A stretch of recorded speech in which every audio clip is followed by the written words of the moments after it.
আমাদের রাজ্যের মুখ্যমন্ত্রী দীঘায় মন্দির করেছেন, নিউ টাউনে মন্দির করছেন। তো তিনি যদি সাম্প্রদায়িক না হন, হুমায়ুন কবির কিভাবে সাম্প্রদায়িক হয়? প্রথম উদ্দেশ্য থাকবে সংবিধান যে ভেঙে পড়েছে সেটা রক্ষা করা আর মানুষের অধিকার বুঝিয়ে দেয়া। মুসলমানরা কিন্তু খুব ব্যথিত যে মুসলমান ভাইদের হয়তো লাশটা পড়ে থাকবে বাড়িতে, ডিএম কিংবা সরকারি আধিকারিকদের কাছে আমার পারমিশন নিতে হবে, আমাদের কবরস্থানে আমরা কবরস্থ করার জন্য সেই পারমিশন নিতে হবে, সেই জায়গায় দাঁড়াচ্ছে। নেতারা এত পরিমাণ লুট করেছে, সোশিও ইকোনমিটা একদম তলানিতে ঠেকে গেছে।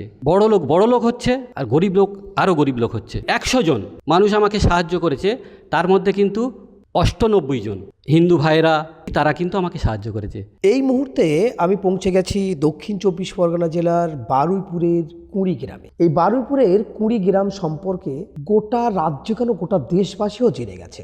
মারুফা সিটি ওয়েলফেয়ার ফাউন্ডেশনের যিনি চেয়ারম্যান শহীদুল লস্কর, একজন ট্যাক্সি ড্রাইভার। এই ট্যাক্সি ড্রাইভার বর্তমানে কিন্তু বারুইপুর পশ্চিমের অধ্যক্ষ অর্থাৎ বিমান বন্দ্যোপাধ্যায়ের বিরুদ্ধে তিনি কিন্তু জেইউপি রাজনৈতিক দলের পক্ষ থেকে তিনি বিধানসভা ভোটে লড়তে চলেছেন। কে এই শহীদুল লস্কর? তিনি রাষ্ট্রপতি সম্মানে সম্মানিত হয়েছেন। প্রধানমন্ত্রী মন কি বাত অনুষ্ঠানে তাঁর সম্পর্কে আলোচনা করেছেন এবং বলেছেন যে নতুন ভারতের স্বপ্ন, প্রধানমন্ত্রী এটাই বলেছেন, বা নতুন ভারতের শক্তি। সেই শহীদুল লস্কর কিন্তু আজকে বারুইপুর পশ্চিমের বিধানসভার প্রার্থী হয়েছেন এবং যার তার বিরুদ্ধে নয়, যে বিমান বন্দ্যোপাধ্যায় স্পিকার বিধানসভার তার বিরুদ্ধেই। শহীদুল লস্কর, আপনার এই রাজনীতিতে আসার কারণটা কি, কেন এসছেন যদি একটু দর্শকদের বলেন?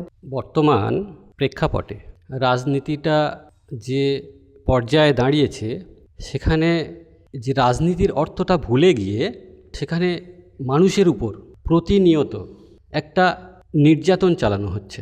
রাষ্ট্রীয় ক্ষমতাকে কাজে লাগিয়ে মানুষ তো ইতিহাস তৈরি করে। তো মানুষ কিন্তু বিগত দিনে 34 বছরের বামফ্রন্ট সরকারকে ছুঁড়ে ফেলে দিয়ে এই বর্তমান যিনি সরকার চালাচ্ছেন তাদের কিন্তু মানুষ অনেক আশা করে এনেছিলেন। সেই জায়গায় দাঁড়িয়ে কিন্তু মানুষ আজ সেই সরকারের বিরুদ্ধে চলে যাচ্ছে। কেন? রাজনীতির এই আঙিনায় ভালো মানুষ যারা সমাজ সেবা করার, সত্যি মানুষের পাশে দাঁড়ানোর কথা, তারা কিন্তু দূরে সরে আছে বলে এই সমাজবিরোধী দুর্বৃত্ত এরা কিন্তু এই শূন্যস্থানটা সৃষ্টি করেছে। রাজনীতির পরিবর্তন খুব দরকার। আমার তো মনে হয় যে কোনো সরকারকে 5 বছরের বেশি রাখা উচিত নয়। সব সময় নতুনত্বের স্বাদ গ্রহণ করতে হয়। তো যে সরকার বেশি বছর থাকে তারা এই মানুষের উপর লাঞ্ছিত, বঞ্চিত, অপমানিত মানুষকে করে। আজকের কিন্তু সেই পর্যায়ে পৌঁছেছে। আপনি যে উল্লেখ করলেন যে বিধানসভার স্পিকার বিমান বন্দ্যোপাধ্যায়ের বিরুদ্ধে দাঁড়িয়েছি, বিষয়টা সেরকম নয়। কিন্তু তিনি একটা রাজনৈতিক দল থেকে অবস্থান করেন, আমি একটা রাজনৈতিক দলে যুক্ত হয়েছি এবং জেলা সভাপতি হিসাবে দায়িত্বভার গ্রহণ করেছি। জেলায় যতগুলো প্রার্থী হয়েছে সে প্রার্থী নির্বাচিত করেছি।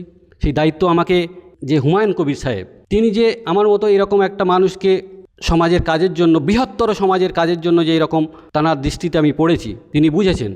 অন্য কোনো রাজনৈতিক দল সেভাবে কিন্তু তাদের দৃষ্টিভঙ্গিতে আসেনি। ধরুন এই যে প্রধানমন্ত্রীর কথা বললেন, আমি যে সোশ্যাল ওয়ার্কটা করি, তিনি বহুবার আমাকে দিল্লিতে ডেকেছেন, গিয়েছি, সবটাই করেছেন। কিন্তু অর্থনৈতিক ব্যাপারে যে এই যে একটা মানুষের, গ্রামের মানুষের জন্য একটা স্বাস্থ্য পরিষেবা দিতে চলেছি, যতটা পেরেছি আমি দিয়েছি একক প্রচেষ্টায়। সেখানে কিন্তু অর্থনৈতিকভাবে পাশে দাঁড়ানো হয়নি এবং এই রাজ্য সরকার কোনোভাবেই আমাকে কিন্তু এখনও পর্যন্ত কোনো আর্থিক সাহায্য করেনি। এমনকি কোনো দিনও আমি রাজ্যের থেকে শুরু করে ভারতবর্ষের প্রধানমন্ত্রী আমাকে চিনেছেন, জেনেছেন, রাষ্ট্রপতিজি আমার জেনেছেন, কিন্তু এই রাজ্যের যে শাসক দল এবং শুধু তাই নয়, আমাদের মুখ্যমন্ত্রী মমতা ব্যানার্জি পর্যন্তও কোনো দিন খোঁজ নেয়নি। এখন বিষয় হলো যেটা, যে এই রাজনীতির প্রেক্ষাপটে একটা পরিবর্তন দরকার। কেন পরিবর্তন দরকার? মানুষ কিন্তু খুব আশা করেছিল, বিশেষ করে যে এই মুসলিম সমাজের মানুষগুলো আজকের তাদের নিয়ে শুধু ভোট ব্যাংকে ব্যবহার করা হচ্ছে। এই ওয়াকআপ নিয়ে ভাবেন, মুখ্যমন্ত্রী দিব্যি বলে দিলেন যে আপনারা দিল্লিতে গিয়ে আন্দোলন করুন। এটা কিন্তু বাংলার মুসলমানরা কিন্তু খুব ব্যথিত। আগামী দিনে যে মুসলমান ভাইদের হয়তো লাশটা পড়ে থাকবে বাড়িতে, আমাকে বা আমাদের ডিএম কিংবা সরকারি আধিকারিকদের কাছে আমার পারমিশন নিতে হবে, আমাদের কবরস্থানে আমরা কবরস্থ করার জন্য সেই পারমিশন নিতে হবে, সেই জায়গায় দাঁড়াচ্ছে। এবং সত্যিকারের এই যে সোশিও ইকোনমিকরা নেতারা এত পরিমাণ লুট করেছে, সোশিও ইকোনমিকটা একদম তলানিতে ঠেকে গেছে। আমি বলে রাখছি, আপনারা বিশ্বাস করুন, বড় লোক হচ্ছে আর গরিব লোক আরও গরিব লোক হচ্ছে। রাজনীতিতে হিংসা, অশান্তি, অশুভ মানুষ এসছে, আপনার মুখ থেকে বেরিয়ে আসছে, তো আপনি কেন আবার রাজনীতিতে আসলেন? দেখুন, আমি শান্তির বাতাবরণ তৈরি করতে এসেছি। আমাদের এই যে চিহ্নটা, বাঁশি চিহ্ন, বাঁশি নিয়ে কিন্তু অনেক খুব ভালো ভালো গান আছে। এই বাঁশিটা কি জানেন? এই বাঁশিটা হচ্ছে যে হুইসেলটা বাজানো হবে, সমাজের যত নোংরা দুর্বৃত্ত যারা আছে, মানুষের ওপর যারা অত্যাচার করতে, তাদের বাংলা থেকে বিতাড়ন করার জন্য এই বাঁশিটা বাজানো হবে। মানে এই বাঁশি বাজবে, বাংলার অশান্তি দূর হবে, অশুভ শক্তি দূর হবে, শান্তি ফিরবে বলে আপনি মনে করছেন? হ্যাঁ, মনে করছি। কারণ মানুষের মনের মধ্যে প্রচুর জ্বালা তৈরি হয়েছে, মানুষ চাইছে না।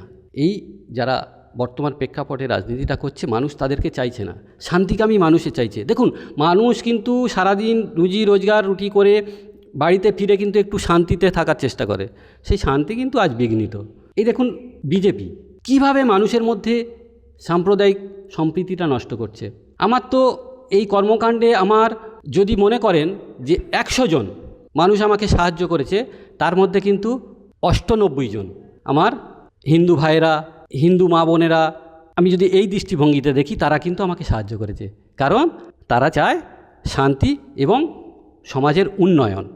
আমি সেই উন্নয়নের বার্তা দিতে এবং শান্তির বার্তা দিতে এসেছি। রাজ্যের মুখ্যমন্ত্রী মমতা বন্দ্যোপাধ্যায় সহ তৃণমূল এবং বহু মানুষ বলছে যে হুমায়ুন একজন সাম্প্রদায়িক, কারণ বাবরি মসজিদ ইস্যু নিয়ে তিনি পশ্চিমবঙ্গে একটা আলোড়ন সৃষ্টি করেছে, তার পরিপ্রেক্ষিতে সে দল তৈরি করেছে, সেই দলে আপনি জয়েন করেছেন এবং প্রার্থী হয়েছেন, কি বলবেন? দেখুন, মানুষ কিন্তু সব জানে, সব বুঝে গেছে। এই যে উনি তো একটা ভাঙা মসজিদ, এত বছরের পুরনো মসজিদ তিনি গড়ছেন, এবং তিনি সরকারি কোষাগার থেকে কিন্তু টাকা নিয়ে তিনি মসজিদ করছেন না। আমাদের রাজ্যের মুখ্যমন্ত্রী এটা বুঝতে হবে। তিনি দীঘায় মন্দির করেছেন, নিউ টাউনে মন্দির করছেন, মহাকাল মন্দির করছেন, এগুলো তো সরকারি কোষাগার, আপনার আমার মানুষের টাকায়। তো তিনি যদি সাম্প্রদায়িক না হন, হুমায়ুন কবির কীভাবে সাম্প্রদায়িক হয়? এটা কি প্রচারের মাধ্যমে এটা মানুষের মনে এই বীজ বপন করছে।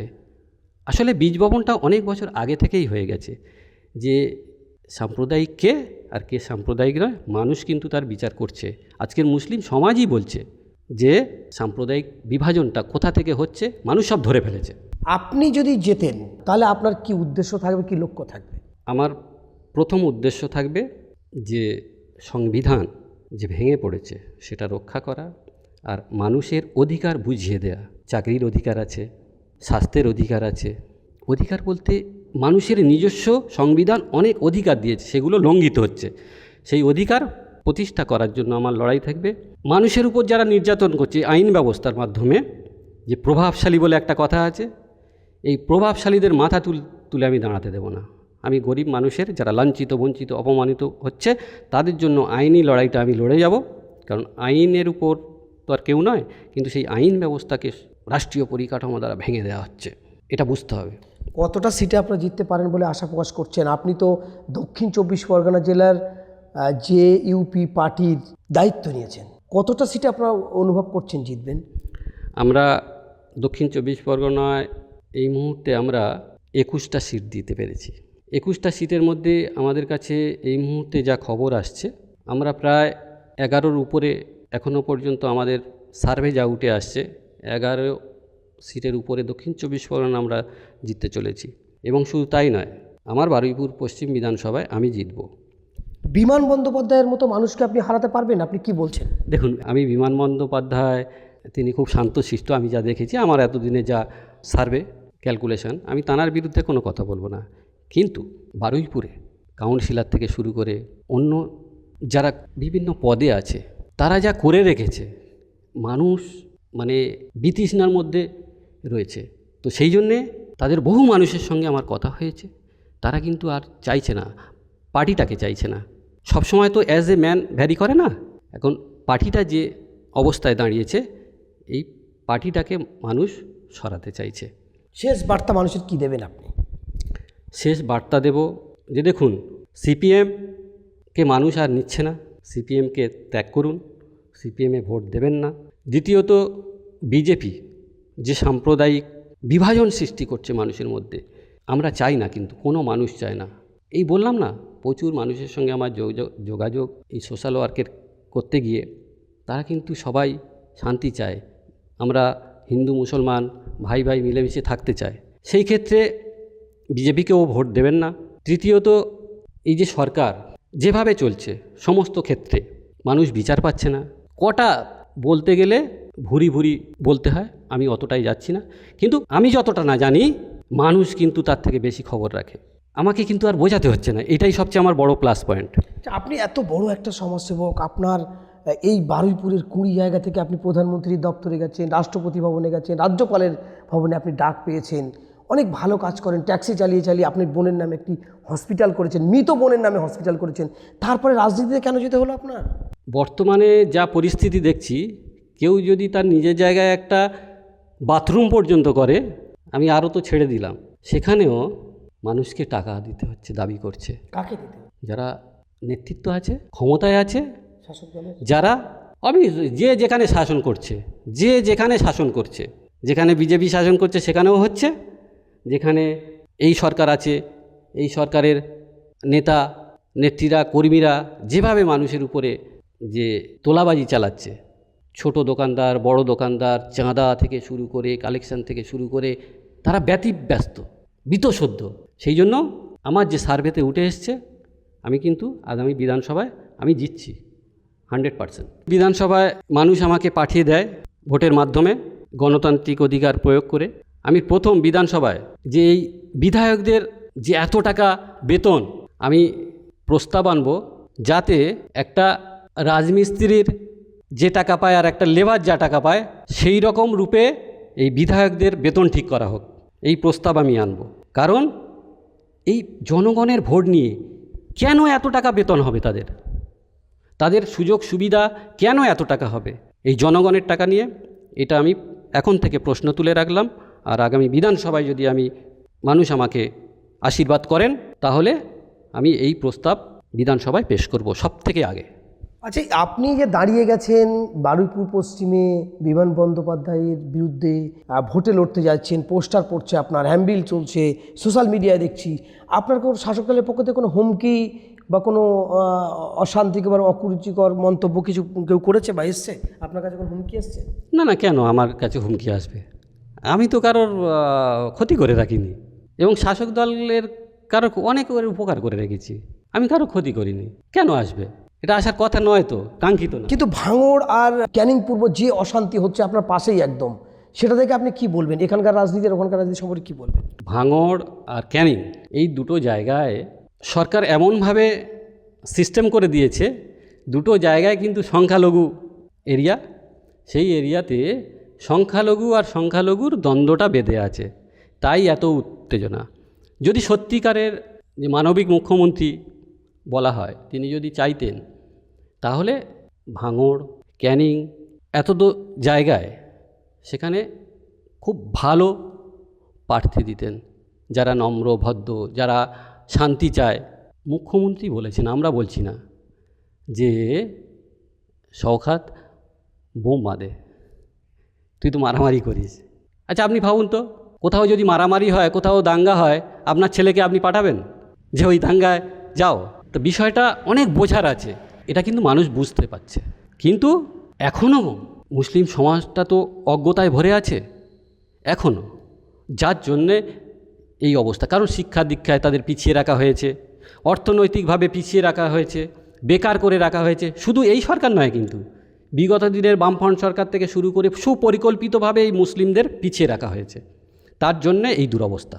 এত বোম পাওয়া যাচ্ছে, অস্ত্র পাওয়া গেল, ভোট শুরু হতেই 3 জন মুসলিমের জীবন গেল, একটা গেল আপনার উত্তর 24 পরগনা, আর ভাঙড়ে বোম বাঁধতে গিয়ে 2 জনের মৃত্যু হলো একেবারে ঈদের 1-2 দিন আগেই, রমজান মাসে এই ঘটনা। কি বলবেন? খুব দুঃখজনক, এর অবসান হওয়া দরকার। সরকার পাল্টে শান্তিকামী মানুষদের বিধানসভায় পাঠিয়ে এ সব ঠিক করে দেওয়া যায়, সব ঠিক করে দেওয়া যায়। রাজনীতিটা এমন একটা জায়গায় পৌঁছে গেছে যে ঠিক করছে না বলে হচ্ছে না। দেখুন, আপনি যদি ভালো চান ভালো হবে, যদি খারাপ চান খারাপ হবে, এটা কিন্তু নিয়ম। মুখ্যমন্ত্রী বাদিয়ে রেখেছেন বলে মনে হয় আপনার? রাজনীতিটা হচ্ছে খুব পরিকল্পিতভাবে। আমাদের নওশাদ সাহেবের একটা কথা খুব ভালো লাগে, সেটা হলো, আমিও ওটাই বলতে চাইছি, যে ওপরে ওপরে সবাই ঠিক আছে, আপনারা কেন অত মারামারি করবেন? আমিও সেটাই বলতে চাই। কার ইন্ধন আছে, কার ইঙ্গিত আছে, কিভাবে লড়াইটা করাচ্ছে, সেটা মানুষ বিচার করবে, আমি বিচার করার কেউ নয়। তবে আমরা একটা বার্তা দিতে পারি, শান্তি ফিরুক, আগামী বিধানসভা নিজের ভোট অভিজ্ঞতার ভিত্তিতে দিন, এবং যারা সমাজের সত্যিকারের কাজ করবে তাদেরকে নিয়ে আসুন, দেখুন সব ঠান্ডা হয়ে যাবে। আমি বিধানসভায় আসতে পারলে আমার পশ্চিম বিধানসভা থেকে শুরু করে আরও তো আমার এই পূর্বের বিধানসভা আছে, কোনো গণ্ডগোল হবে না, আমি কথা দিচ্ছি। আমরা এতক্ষণ মুখোমুখিতে কথা বলছিলাম শহীদুল ইসলাম। কে এই শহীদুল ইসলাম আগেও বলেছি, আরও জানতে পারবেন। পশ্চিমবঙ্গের মধ্যে সবথেকে 1 নম্বর সোশ্যাল ওয়ার্ক, এবং যতগুলো প্রার্থী দাঁড় করিয়েছে সবার সঙ্গে যদি মিলিত করা যায়, আমার মনে হয় একেবারেই নম্র, ভদ্র এবং সোশ্যাল ওয়ার্ক হিসাবে স্বীকৃতি দিয়েছেন রাষ্ট্রপতি, প্রধানমন্ত্রী, রাজ্যপালও। এমন প্রার্থী কিন্তু সর্বপ্রথম বিধানসভায় দাঁড়াচ্ছেন শহীদুল ইসলাম।